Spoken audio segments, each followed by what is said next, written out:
Hi అండి అందరికీ welcome to Mamata Venkat's vlogs. ఈరోజైతే మా ఇంట్లో చేసిన చేపల పులుసుని మీతో షేర్ చేసుకోవాలనుకుంటున్నాను. ముందుగా అయితే చేపలని నిమ్మకాయతో నీట్గా శుభ్రం చేసుకొని పక్కన పెట్టుకున్నాను. తర్వాత నిమ్మకాయ సైజంతా చింతపండుని నానబెట్టుకున్నాను. మసాలా కోసం 2 టేబుల్ స్పూన్ల కారము, 2 టేబుల్ స్పూన్ల ధనియాల పొడి మిక్సీలో వేసుకున్నాను.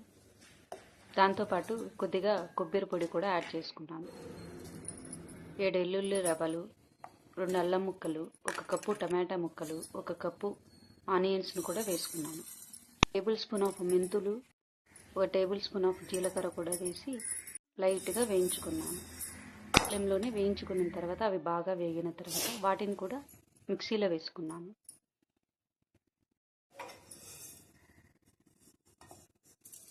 ఇప్పుడు వీటినన్నిటిని పేస్ట్ చేసుకొని పక్కన పెట్టుకున్నాను. ఇప్పుడు కళాయి పెట్టుకొని 3 టేబుల్ స్పూన్ ఆఫ్ ఆయిల్ వేసుకున్నాను. ఆ తర్వాత ఆయిల్ బాగా హీట్ ఎక్కాక బిర్యానీ మసాలా దినుసులని, కొద్దిగా బిర్యానీ ఆకును కూడా యాడ్ చేసుకున్నాను. ఆ తర్వాత ఒక ఎండుమిర్చిని, 1 కప్పు ఆనియన్ ముక్కలను కూడా వేసి వేయించుకున్నాను. ఆనియన్స్ బాగా దూరగా వేగినంత వరకు వేయించుకున్నాను. అవి వేగిన తర్వాత 1 కప్పు టమాటా ముక్కలను కూడా యాడ్ చేసుకున్నాను. కొద్దిగా పసుపు కూడా వేసుకున్నాను. టమాటా మగ్గినంత వరకు వేయించుకున్నాను. టమాటా బాగా మగ్గిన తర్వాత కొద్దిగా కరివేపాకు రెమ్మను కూడా వేసుకున్నాను.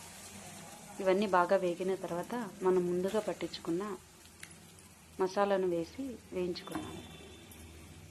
మసాలా బాగా వేగినంత వరకు లో ఫ్లేమ్లోనే కలుపుకుంటూ ఉండాలి.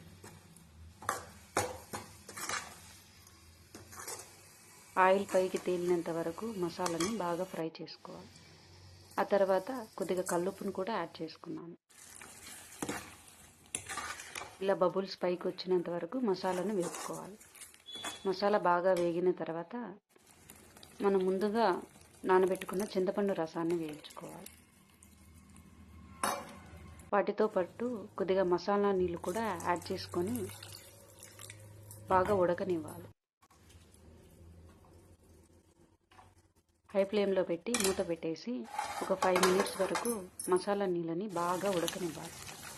ఇలా బాగా బబుల్స్ వచ్చినంత వరకు ఉడకనివ్వాలి.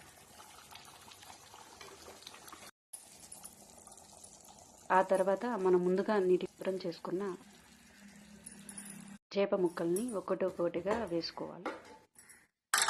తర్వాత మూత పెట్టుకొని లో ఫ్లేమ్లోనే ఒక 5 మినిట్స్ వరకు ఉడకనివ్వాలి.